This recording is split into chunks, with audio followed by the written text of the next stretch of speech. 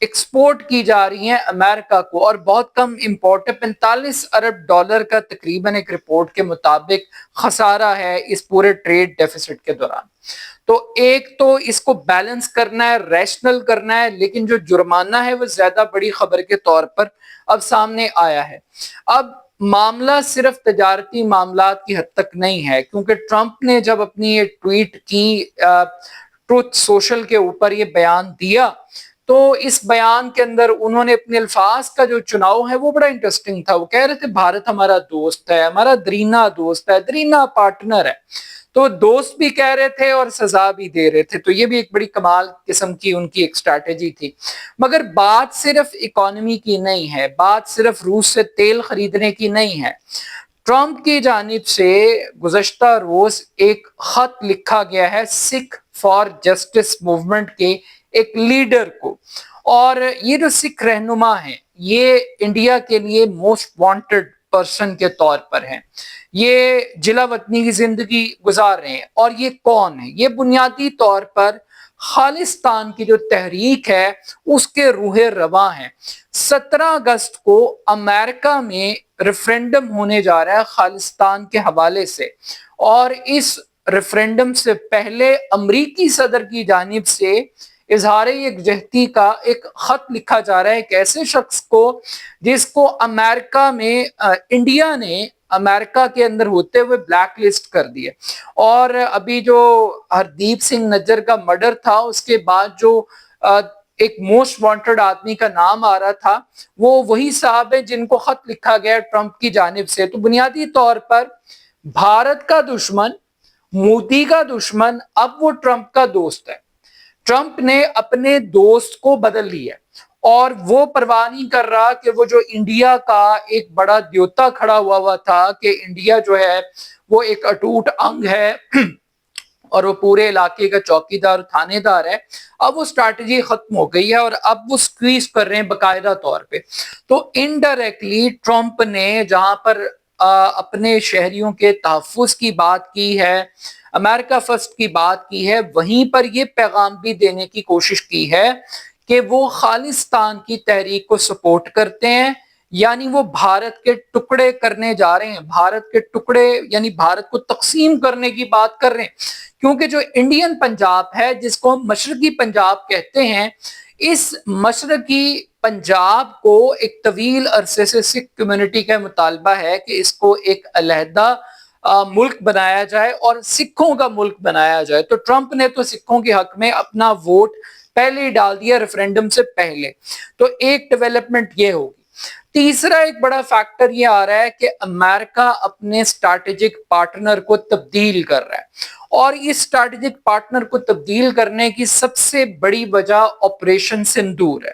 جس طریقے سے انڈیا ایکسپوز ہوا ہے اس پوری جنگ میں، اس نے امریکہ کی آنکھیں کھول دی، اس نے امریکہ کو مجبور کر دیا ہے کہ وہ ری وزٹ کرے ایک ایسے سفید ہاتھی پر انویسٹ کرنے سے جس کو وہ چائنا کے مقابلے میں دہائیوں سے کھڑا کرنے کی کوشش کر رہا ہے، اور وہ انڈین اکانومی کو سپورٹ کر رہا ہے۔ ایک تو اس کی بڑی وجہ یہ ہے کہ اس وقت امریکہ کو اپنے لالے پڑے میں اپنی اکانومی کو سٹیبل کرنا اب امریکہ کے لیے ایک بہت بڑا چیلنج بن گیا، کیونکہ وہ اس نے ٹھیکہ نہیں لیا ہوا۔ اب تو ٹرمپ کھل کر یہ کہہ رہے ہیں کہ ٹیک کمپنیز ہوں، آئی ٹی کمپنیز ہوں، سوشل میڈیا پلیٹ فارمز ہوں، ان کے سی اوز کو دھمکاتے ہیں کہ بھائی خبردار تم نے انڈیا میں فیکٹری لگائی، خبردار تم نے انڈین ورکرز کو جاب دی، تم جاب دو گے تو امریکہ کے اندر دو گے، کمپنی لگاؤ گے تو امریکہ کے اندر لگاؤ گے۔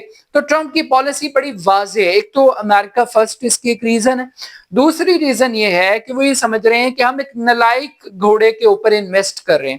یہ گھوڑا چین کا مقابلہ نہیں کر سکتا، اور یہ گھوڑا تو پاکستان سے پھینٹی کھا گیا، تو یہ کل کو ایک ایسٹ نہیں ہے، ایک لائبلٹی ہے انڈیا۔ تو اب مودی صاحب کا جو ایک ایڈونچر تھا وہ ان کے گلے کی ہڈی بن گیا۔ تو اب یہ بات کی جا رہی ہے کہ اس خطے میں اسٹریٹجک پارٹنر امریکہ کو تبدیل کرنا پڑے گا۔ کیوں؟ کیونکہ انڈیا اس قابل نہیں رہا کہ وہ پاکستان یا چین کا مقابلہ کر سکے۔ اب اگر انڈیا اسٹریٹجک پارٹنر نہیں بنتا تو کون بنے گا؟ چائنا کو ان کو کاؤنٹر تو کرنا ہے۔ ابھی تک تو پاکستان پر بڑی مہربانیاں، بڑی نوازشات ہو رہی ہیں، بڑی عزت، بڑا پروٹوکول دیا جا رہا ہے. کچھ لوگ کہہ رہے ہیں کہ اب پاکستان کا گولڈن پیریڈ شروع ہونے جا رہا ہے اور جو انڈیا کا گولڈن پیریڈ تھا وہ مودی سرکار کے اس ایڈونچرزم کی وجہ سے اب ختم ہونے کے لیے جا رہا ہے. تو دیکھتے ہیں کہ کیا واقعی یہ اسٹریٹجک پالیٹکس یہ تبدیل ہوتی ہے، پارٹنرشپ چینج ہوتی ہے. اس کے بعد ایک لاسٹ فیکٹر بڑا امپورٹنٹ ہے. پچھلے 2 دن کے دوران انڈین پارلیمنٹ میں آپریشن سندور کے حوالے سے بڑی زبردست قسم کی بحث ہو رہی تھی. اس بحث کے اندر بہت سارے سوالات اٹھائے گئے کہ بھائی کتنے طیارے تباہ ہوئے، ثالثی کیوں کی گئی، سیز فائر کیوں کیا گیا، ٹرمپ کی مداخلت کو کیوں قبول کیا گیا، حقائق قوم کو بتائے جائیں. آپریشن پہلگام واقعہ ہوا، اس واقعے کی بنیاد پر آپریشن سندور ہوا، سندور کی بنیاد پہ پاکستان پہ حملہ ہوا، 4 دن کی جنگ کے بعد ایک سیز فائر ہوا اور اس سیز فائر کے بعد آج بھی سوالات وہیں کھڑے ہیں. انڈیا پوری دنیا کو کنونس کرنے کے لیے جا رہا ہے کہ جنگ ہم نے جیت لیا، مگر بدقسمتی کے ساتھ وہ اپنے ملک کی عوام کو کنونس نہیں کر پا رہا، سوالوں کے جواب نہیں دے پا رہا. لوگ پہلگام واقعے کی انویسٹیگیشن کے بارے میں پوچھ رہے ہیں، لوگ سوالات پوچھ رہے ہیں کہ آپ کے پاس ثبوت کیا ہے کہ پاکستان سے دہشت گرد آئے اور انہوں نے اٹیک کیا. تو وہ جواب نہیں دے رہے، اور نہ صرف جواب نہیں دے رہے بلکہ کہہ رہے ہیں کہ سوال ہی غلط ہیں. اور سوال اٹھانے والوں کو، کانگریس کی قیادت کو یہ کہا گیا کہ یہ پاکستان کی ترجمان ہے. جواب نہیں دے رہے سوالوں کے، الٹے اٹیک کریں. اچھا، یہ جو پورا سیشن تھا نا، یہ لوکل پالیٹکس کے پرسپیکٹو میں تھا. مودی نے ایک کمال اسٹریٹجی اڈاپٹ کی. مودی نے پوری 1 گھنٹے 40 منٹ کی تقریر کی، یعنی 100 منٹ کی تقریر کے اندر ٹرمپ کا کوئی ذکر نہیں کیا، ثالثی کی کوئی بات نہیں کی، کتنے طیارے تباہ ہوئے اس کی کوئی بات نہیں کی، چین کی کوئی بات نہیں کی، ترکی کی کوئی بات نہیں کی کسی قسم کی. یعنی جتنے سوال پوچھے گئے تھے ان میں سے کسی سبجیکٹ کو ٹچ نہیں کیا. ٹچ انہوں نے کس چیز کو کیا؟ انہوں نے کانگریس کی کلاس لگا دی اور وہ شروع ہوئے جواہر لال نہرو سے، وہ پہنچے اندرا گاندھی کے دور پہ، اور وہ پہنچے پھر اختتام کیا انہوں نے منموہن سنگھ کے دور پہ، اور انہوں نے کانگریس کے جتنے وزراء اعظم گزرے ان سب کا پوسٹ مارٹم کیا اور ان کو قصوروار ٹھہرایا کہ آج اگر بھارت میں دہشت گردی ہو رہی ہے یا پاکستان کا اتنا حوصلہ ان کے مطابق اتنا کھل گیا تو اس کے ذمہ دار یہ 3 لوگ ہیں، نہرو صاحب ہیں، اور 1948 کی جنگ کا انہوں نے ذکر چھیڑ دیا. 1971 کی جنگ کا ذکر چھیڑ دیا جب پاکستان کی فوج کے کوئی 90,000 سے زائد فوجی قیدی تھے اندرا گاندھی کے دور میں، اور بھٹو صاحب نے پھر ایک شملہ ایک ایگریمنٹ کیا، اس کا انہوں نے ایک پورا ایک محل وقوع بیان کیا. پھر اسی طریقے سے منموہن سنگھ کے دور میں جب بامبے اٹیک ہوا اور اس کے بعد کی انہوں نے کہانی پوری ایکسپلین کی. تو انہوں نے ان 3 وزراء اعظم کو کٹہرے میں رکھ لیا، لیکن اصل ایشو کے اوپر انہوں نے بات نہیں کی. انہوں نے پبلک پلس کے ساتھ کھیلنے کی کوشش کی. انہوں نے کوشش کی کہ جناب کانگریس کے سوالات وہی سوالات ہیں جو پاکستان کے نیریٹو کو سپورٹ کرتے ہیں، بلکہ پارلیمنٹ کے اندر کانگریس کے ایک رکن نے باقاعدہ طور پر بعض تصاویر دکھائیں پوری قوم کو کہ دیکھیے جناب یہ رافیل طیارے گرے، اور یہ میں نے خود دیکھے ہیں باقاعدہ طور پر جا کر، تو ایکسپوز کیا باقاعدہ طور پہ. بٹ انٹرسٹنگ چیز تب تھی جب امت شاہ صاحب نے ثبوت کے طور پہ بتایا کہ دہشت گردوں سے 2 ووٹر آئی ڈی ملے اور پاکستانی چاکلیٹ ملی. اب کسی کو پاکستانی ثابت کرنے کے لیے اس کے ڈی این اے کے ٹیسٹ نہیں کیا جائے گا، یہ چیک کیا جائے گا یہ چاکلیٹ کہاں کی کھاتا ہے. اور یہ بھی ایک لفاظی ہے، آئی ڈونٹ نو، وہ آئی ڈی کارڈ آج تک تو دکھائے نہیں گئے کہ وہ کون سے آئی ڈی کارڈ ہیں، کس طرح کے ہیں، اور جعلی آئی ڈی کارڈ بنانا کون سا مشکل کام ہے. یہ صرف تقریر کی حد تک تھی، اور چاکلیٹ کی بنیاد پہ، یعنی بہت سارے پاکستانی امپورٹڈ چاکلیٹس کھاتے ہیں، برانڈڈ چاکلیٹس کھاتے ہیں، بہت سارے پاکستانی انڈیا کی مصنوعات استعمال کرتے ہیں خوراک کے طور پہ، بہت سارے انڈین پاکستانی پروڈکٹس استعمال کرتے ہیں، بہت سارے امریکنز اور یورپین کنٹریز میں پاکستان کی پروڈکٹس استعمال، یعنی دنیا ایک گلوبل ولیج ہے. یعنی کوئی بھی شخص کسی بھی ملک کی اگر پروڈکٹ چاکلیٹ ہے، ٹافی ہے، بسکٹ ہے، کوئی مسالہ ہے، کچھ ہے، اگر وہ استعمال کر رہا ہے تو کیا اس کا کیا مطلب ہے کہ وہ جس ملک کی پروڈکٹ ہے وہ اس ملک کا باشندہ بن جائے گا؟ یہ ایک بڑی ہی ایک بےہودہ قسم کی ایک illogical قسم کی ریزن وہاں پہ دی گئی. But still at the end of the day لگ یہ رہا ہے کہ بھارت کی اب چھٹی ہوگی، مودی سرکار کی چھٹی ہوگی، اور جس بچے کو سالوں سے امریکہ نے اپنی گود میں بٹھایا ہوا تھا اب اس بچے کو گود سے اتارنے کا ٹائم آ گیا. مگر اہم بات یہ ہے کہ گود میں اگر انڈیا کو اتارا جا رہا ہے گود سے تو بٹھایا کس کو جا رہا ہے؟ اور اگر بٹھایا پاکستان کو جا رہا ہے تو کیا پاکستان امریکہ کو استعمال کرے گا یا امریکہ پاکستان کو استعمال کرے گا؟ ہمیں بھی کچھ سوچنا پڑے گا، کیونکہ ہمارے لیے بھی وہی سوال ہے.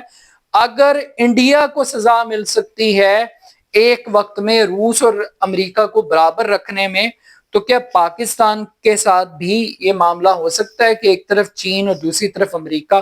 ایک بہت بڑا کوسچن مارک ہے کہ ہم بیلنس کیسے کریں گے اور بلاک پالیٹکس میں اپنے آپ کو کیسے چلائیں گے. اپنا فیڈ بیک مجھے ضرور دیجیے گا. میرے YouTube channel AR Khan official کو ضرور سبسکرائب کیجیے گا. بہت شکریہ. اللہ حافظ.